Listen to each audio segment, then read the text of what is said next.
Hello friends, welcome back to my channel engineering programming. आज की video में हम सबसे पहले फर्स्ट यूनिट कवर करेंगे, that is computer system operating system के अंदर। ठीक है, ऑपरेटिंग सिस्टम का सिलेबस आज हम स्टार्ट कर रहे हैं और 1 बाय 1 एक टॉपिक के ज़्यादा लॉन्ग वीडियो नहीं हो रही होगी, छोटी छोटी वीडियोज़ के अंदर हम टॉपिक को कवर कर रहे होंगे। ऑपरेटिंग सिस्टम और ये टर्म जो है कंप्यूटर से रिलेटेड है। इन टर्म्स को याद रखना स्टार्टिंग में थोड़ा डिफिकल्ट रहता है स्टूडेंट के लिए, और कुछ स्टूडेंट्स होते हैं कि यार ये थियोरेटिकल सब्जेक्ट है, बट जब इनकी टर्म्स हम देखते हैं तो लिखना थोड़ा डिफिकल्ट उस पोजीशन पर हो जाता है। तो आप समझ लेंगे कि एक्जैक्टली ऑपरेटिंग सिस्टम क्या होता है और इसके फंक्शन क्या हैं, और मैं ट्रिक्स बताऊँगा कि सही एग्जाम चीज़ों को याद रखनी है और कैसे एग्जाम में लिखना है आपको। बेसिकली ऑपरेटिंग सिस्टम जो होता है ये यूज़र इंटरफेस प्रोवाइड करता है, जिससे यूज़र कंप्यूटर के साथ इंटरेक्ट करता है। जैसे कि आइकन्स, मेन्यूज़, फोल्डर, फाइल्स या एप्लीकेशन। जब आप कोई भी अपना सिस्टम खोलते हो या फ़ोन खोलते हो तो आपको ऑटोमेटिकली सारी चीज़ें सेटअप मिलती है ना। तो सारा काम जो परफॉर्म कर रहा है ना, वो ऑपरेटिंग सिस्टम कर रहा है वहाँ पे। अब वो कैसे ऑपरेटिंग सिस्टम कर रहा है? सपोज़ मैंने सिस्टम खोला, ठीक है, तो मुझे ऐप ऑलरेडी डिज़ाइन मिले हैं, बस मुझे जस्ट क्लिक करना है। तो जब मैं क्लिक कर रहा हूँ उसके सिस्टम के अंदर या किसी मोबाइल के अंदर या किसी सॉफ्टवेयर के अंदर कुछ भी काम कर रहा हूँ, तो एक तरीके से मेरा इंटरेक्ट जो है एज अ यूज़र उस सिस्टम से हो रहा है, मैं उसको चला रहा हूँ। तो यही मतलब होता है इसका कि an operating system act an intermediary between the user of a computer and computer hardware मतलब लाइक कीबोर्ड हो गया या प्रिंटर हो गया, ये स्कैनर हो गया, ये सब हार्डवेयर में आते हैं। और ये कंप्यूटर के और यूज़र का जो कंप्यूटर सिस्टम है और कंप्यूटर हार्डवेयर है, इसमें एक तरीके से इंटरेक्ट कराता है यूज़र को कंप्यूटर से ऑपरेटिंग सिस्टम। मतलब ये जो है एक हाइडिंग प्रोसेस है, मतलब आपको दिखती नहीं, ये ऑलरेडी सेटअप हो जाती है। बस इसका काम ये होता है कि आपको ये सिस्टम से इंटरेक्ट करा देती है। नेक्स्ट पॉइंट देखते हैं कि an operating system is software that manage the computer hardware. जो कंप्यूटर के हार्डवेयर होते हैं उसको मैनेज करता है। बेसिकली एक तरीके का ये सॉफ्टवेयर होता है। तो the hardware must provide appropriate mechanism to ensure the correct operation of the computer system and to prevent user program from interfering with the proper operation of the system. जो ये hardware provide कराता है एक तरीके का mechanism है जो correct operation, मतलब जैसे कि आप कोई भी परफॉर्म कर रहे हैं कंप्यूटर में, जैसे हार्डवेयर और सॉफ्टवेयर रिसोर्सेज हो गए, तो उसको मैनेज करना और कंप्यूटर के सारे प्रोग्राम और एप्लीकेशन को रन करने में ये हमें मदद करता है। एक तरीके से ये हमें रास्ता बता रहा होता है और हमें एक रिलेशन दे रहा होता है कंप्यूटर के से मिलाने का।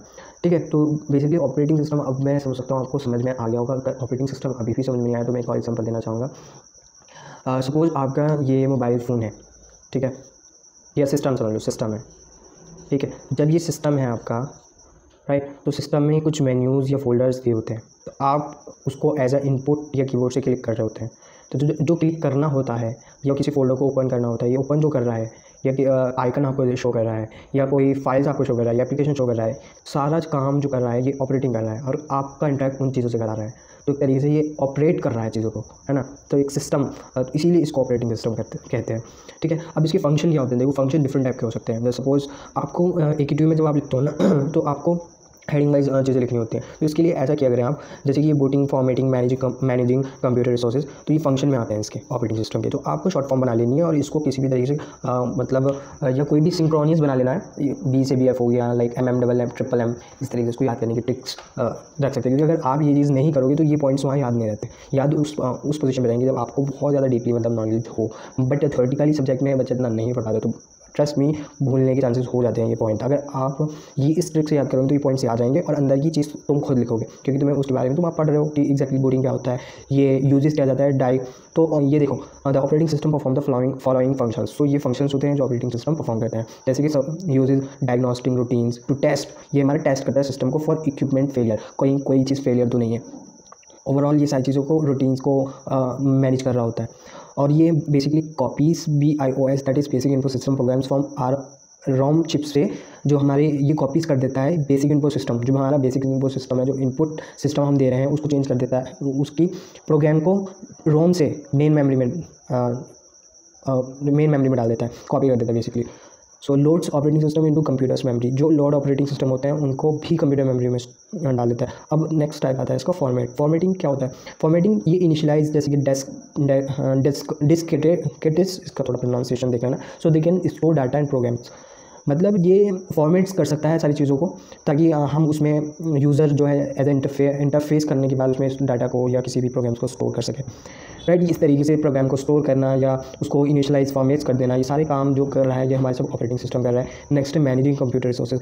कंप्यूटर रिसोर्सेज को भी साथ ही मैनेज करता है कि track of location in main memory where program and data are store. इसमें एक ये लोकेशन का ट्रैक को फॉलो कर रहा होता है, उसको किस तरीके से कैसे चलना है और कैसे मेन मेमोरी में प्रोग्राम है, ये सारी चीज़ें ये मैनेज कर रहा होता है। Move data programs back and forth between main memory, जो हमारा डाटा होता है उसको बैक करना या मेन मेमोरी में डालना, या सेकेंडरी स्टोरेज स्वैपिंग करना, या partitioning using foreground and background areas and using buffer and queues. ये बफर को यूज़ करके और क्यूज को यूज़ करके मतलब डाटा को एक तरीके से मैनेज कर रहा होता है इन कंप्यूटर रिसोर्सेज में। ठीक है, अब नेक्स्ट स्लाइड देखते हैं, इसका नेक्स्ट परफॉर्मेंस क्या करता है,